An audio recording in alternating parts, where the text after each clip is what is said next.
Bismillahirrahmanirrahim. Pada kesempatan kali ini kita akan menjawab lagi satu pertanyaan. Apa lanjutan dari alat pengucapan manusia yang digunakan untuk mengucapkan huruf hijaiyah sesuai dengan makhrajnya? Kemarin kita sudah ambil al-halq ya, terbagi menjadi tiga: aqsal halqi, wasatul halq, sama adnal halq. Ya, yaitu pangkal tenggorokan, kemudian tengah tenggorokan, kemudian ujung tenggorokan. Nah, sekarang kita akan ambil apa yang disebut dengan lidah. Lidah atau dalam bahasa Arab disebut lisan ya.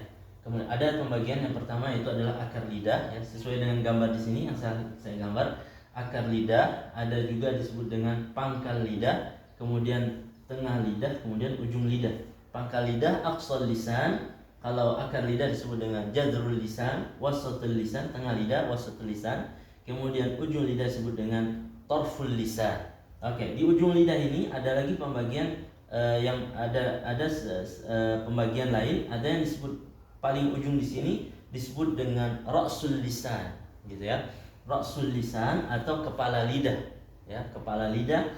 Ada juga yang membagi ini semua ini di sini disebut juga dengan, ada pembagian berikutnya di sini juga, yaitu disebut dengan zuhrul lisan atau punggung lidah, ya. Punggung lidah. Jadi kalau mau dibagi ujung lidah ini bisa saja bagi tiga, misalkan bagian belakang, tengah, ya kan, depan. Ini tengah dibagi tiga juga bisa sebenarnya. Atau ini semua lidah dibagi dua aja. Misalnya dibagi dua segini, sebagian di belakang, sebagian di depan, bisa saja.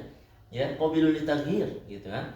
Cuman karena ini sudah sepakat ulama dan sudah masyhur di kalangan ulama dan terkenal gitu ya di kalangan ulama, maka kita tidak boleh merubah apa yang telah disepakati oleh ulama, yaitu pembagian menjadi tiga ini ya, karena dia pembagian yang masuk akal gitu ya, dan sesuai dengan bab makharijul huruf. Nah, jadi kita nggak bisa merubah. Kemudian berikutnya ini dari sini ke sini disebut dengan tepi lidah ya. Tepi lidah itu terbagi menjadi dua juga, atau yang pertama menjadi tiga ya, terbagi menjadi tiga. Yang pertama pangkal tepi lidah, tengah tepi lidah, dengan ujung tepi lidah. Tepi lidah dalam bahasa Arab disebut dengan hafatul lisan. Berarti kalau pangkal tepi lidah disebut aqsa hafatil lisan, tengah wasat hafatil lisan, kemudian ujungnya disebut ujung hafatil lisan. Nah, ada yang tepi lidah bagian kiri, ada yang bagian kanan.